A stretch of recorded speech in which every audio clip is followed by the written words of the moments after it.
माझे जेवढे video upload आहेत तेवढ्या व्हिडिओमध्ये तुम्ही जर नोटीस केलं असाल तर ही मी भिंत तुम्हाला अजिबात दाखवली नव्हती.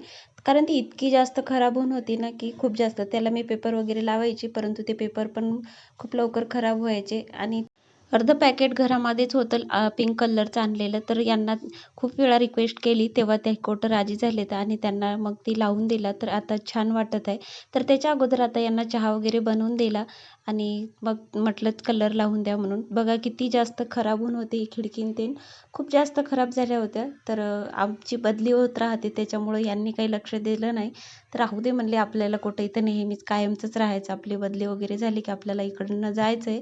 तरी पण मी म्हटलं की जायचं तेव्हा जायचं, परंतु थोडं कलर केलं तर छान वाटते व्हिडिओ वगैरे शूट करायला. आपण लेडीज सर्वांनाच किचन फ्रेश असलं तर मूड फ्रेश राहतं असं मला तरी वाटतं. परंतु आता बदली होत राहते आणि आम्ही राहतो क्वार्टरवरती आणि क्वार्टर खूप जास्त खराब झालेले असतात. बाकीच्या रूमा छान आहेत, परंतु किचनच खूप जास्त खराब आहे. पावसाळ्यातनी पण ते म्हणजे वरती टाका आहे आणि टाकं भरलं की मग पाणी वगैरे सांडते, त्याच्यानं ते किचन ओली ओली राहते. त्याच्यामुळे ते कलर पण छान राहत नाही. तर बाकीच्या रूमा अशा फ्रेश आहेत, तेवढं काही नाही. परंतु किचनच अशी आहे की म्हणजे किचनच पॉश पाहिजे, तर किचनच नाही आहे.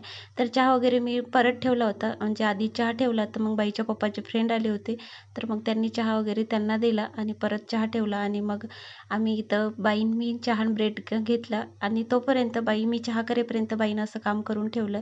तर बघा माझ्या किचनमधून असं इकडं असा माळा दिसतो छान. नाही तर यांनी असं कलर वगैरे केला. बघा किती खराब होते ते खिडकीन ते एकदमच अशा गंद्या वाटत होत्या आणि कलर वगैरे केल्याच्यानंतर एकदमच फ्रेश वाटायला आता एकदमच छान वाटत आहे.